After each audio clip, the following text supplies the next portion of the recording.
we're just using what's in the actual location for my film. Do I really need any production budget for it? Everything we need is in the set, so why should I spend any extra money on production design for my space? The location has everything. We're not going to need any extra money for production design, right? Yeah, no, you're definitely going to want to budget extra for your production design. Here's why. First off, my name is Sarah Kogan. I am a designer and visual producer for film and television, and I champion filmmakers by helping them craft cinematic cohesion by aligning their film's visuals to their script and their story. It's the love of my life. I love talking about design, how it's utilized, and also what the numbers are. How do we budget for this to make sure that we are set up to succeed and that we know what we can achieve with what we have? So let's get into it. Let's talk production design and shooting on location. So oftentimes there's a belief that we're going to a location, we've chosen this space, we're going to leave it exact, it's going to be it. Like, we don't need to spend any money on extra budget for design and art direction. It's really, we can just get away with maybe a couple hundred, maybe you can get away with a couple $100. You're going to want to plan it, because we never go into a space and use it just as it is. There's always something that we're going to tweak or adjust for the purpose of our story and for the purpose of what we are doing in that moment. Because every scene that we shoot is artificial. Even if we are shooting in a contemporary world set right now, it's all artificial. Those actors, those characters, they don't exist in reality. We're making them, we're creating them out of thin air, out of inspiration. Those interactions between those characters, those don't exist. They're fictitious. They're a part of the story, right? They're fictional, right? We wrote a script, we're telling a story. It's not a real moment.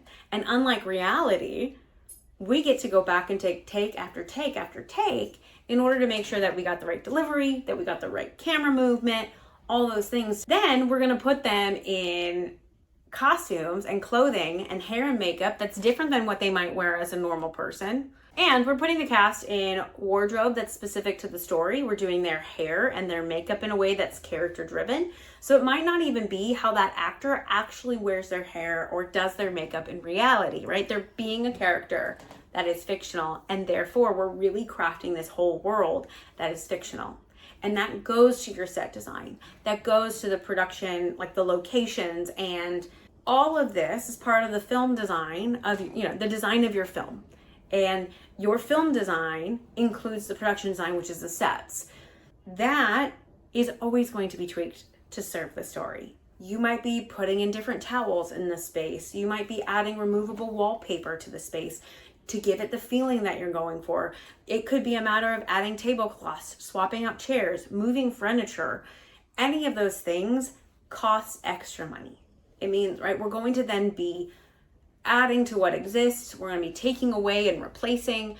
We're going to be adding to what already exists. We're going to be taking away and replacing things and moving things, right? Every couch takes 2 people or more to move.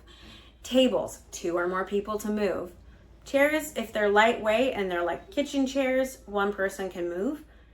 Sofa or armchairs can take 2 people.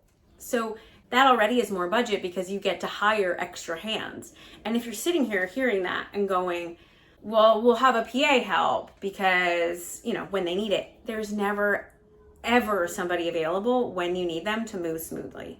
When you have a PA or somebody else in production filling in the gaps in every other department, they can only be with one department at a time.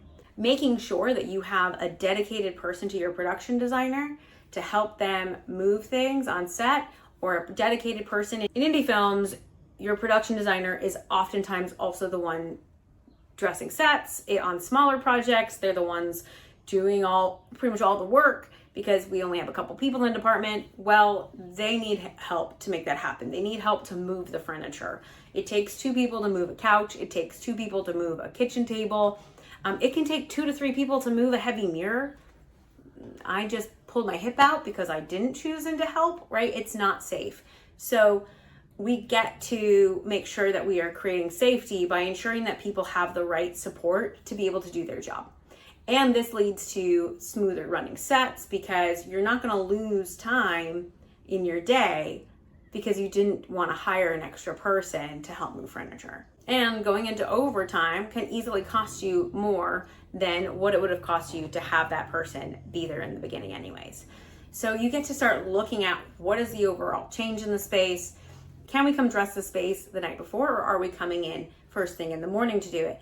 Because if we're coming in first thing in the morning to do it, and the goal is to start shooting an hour and a half after call or 2 hours after call, you're gonna need extra hands to make that happen, because dressing on the day takes a lot of time. And if you wanna be able to maximize and leverage the space, knowing exactly where you're gonna shoot that day, if you are going in on the day, then you wanna make sure you know exactly where you're gonna go shoot, because it allows your production designer and the art department to dress that first and then move on to what's next, right? If you are not clear about what needs to be done and they are then doing the whole space, it's going to take a lot longer. And when we are really focused about what we're actually shooting in a space, then we can save on labor, we can save on resources, because we won't need to buy the things that aren't going to be on camera. We're not going to need to make, graphics for a photo wall that's not going to be on camera. These are all the things that add to material and labor costs. I just learned this from a friend that production designers back in the day used to be the ones to place the camera to say, this is where we can shoot, this is where we can shoot. Because they built and they only dressed what was actually being shot. When you don't know where you want to shoot and someone has to dress the entire set, you're going to spend time, right, making that happen that could have been spent to something else that would be on camera. You're going to spend labor hours and the finances for that to bring that to life. And you're also going to spend the money in terms of the material cost. That is always going to be the case. And so we get to know exactly what's needed, what are the shots, where are we shooting, and then stick to that. Because when we don't, we're using our resources in a way that doesn't serve the story, right? So planning and knowing exactly what you're going to do is extremely important in making sure that it actually happens. This is why planning, being really clear about how you're going to shoot a space and a scene matters. When we know what we want to shoot and we're really clear about what's actually behind our cast, what we're doing, then we don't have to dress something, we don't have to dress the ground because we're not going to see it. We don't have to dress a wall because we're not going to see it. Because you guys can see what I do over here, right? It's so awesome. I fucking love it. It's beautiful. Spent so much money on it. Oh, it's not in the shot. Guess it didn't make it to any shots. Cool. That was wasted money. If you would like to know more about film design, how to think about your budget, how to plan for what matters, come check out my book, The Filmmaker's Guide to Budgeting for Costumes, Hair, Makeup, and Production Design. It goes through all the things. We talk about specific experiences, anecdotes that you can layer into your own films. We talk about the actual numbers that go into things. Granted, they will change over time. However, the concept behind them is what matters. And you'll learn how to think about your design, what things entail, what those locations will cost you based on what's going on, and how to think about it, plan for it, and know that you're putting your money in front of the camera. The link for the book is below. Just go to sarahcogan.com/book to get more information.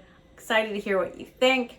If you like this video, subscribe to my channel. I'm doing more and more videos like this every day, and I'd love to see you here. Keep telling your stories and filming your dreams. I'll see you next time.